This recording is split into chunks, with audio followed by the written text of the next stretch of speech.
আজি আহি ওলালোহি সমাৰজ্যোতি বিদ্যালয়ৰ প্ৰাক্তন শিক্ষাৰ্থী সমাৰোহলৈ।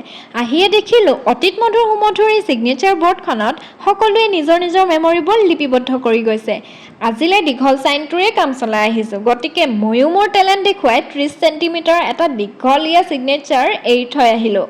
বহুদিনৰ মূৰত কম সময়ৰ বাবে হ'লেও লগ পোৱা প্ৰিয় বান্ধৱীকেইজনীৰ সৈতে দীঘলীয়া বাৰ্তালাপৰ পাতনি মেলিলোঁ।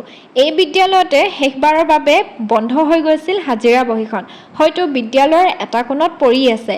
ধূলিৰে ভৰি পৰি লেতেৰা হৈ যোৱা পুৰণি হাজিৰা বহীখনত এতিয়াও জমা হৈ আছে আমাৰ জীৱনৰ 12 বছৰৰ মায়াজালত আবদ্ধ প্ৰিয় মানুহবোৰৰ নাম। আজি চাৰিওফালে দুপৰীয়াৰ নিস্তব্ধতা। 12 বছৰীয়া স্কুলীয়া জীৱনৰ নানা ৰঙীন চিত্ৰ আজি এই সৰু বৰ্ডখনতে যেন আবদ্ধ হৈ ৰ'ল। চহৰৰ বুকুৰ চঞ্চলতাৰ মাজত থকা বিদ্যালয়ৰ এটা এটা চুক আজি হেঁপাহ পলুৱাই চাবলৈ খুব মন গ'ল। এখোজ দুখোজ কৰি যিমান দূৰ আগবাঢ়িছোঁ সিমানেই স্মৃতিৰ দুৱাৰখন লাহে লাহে মেল খাই গৈছে। বিদ্যালয়ৰ শেষ বছৰটো এইটো ৰুমতে পঢ়ি বিদায় দিছিলোঁ। আজি এটা আমাৰ বাবে তলা লাগি আছে। সৰু ভুমুকি এটা মাৰি আহি ওলালোহি চেলফি প্ৰতিযোগিতালৈ।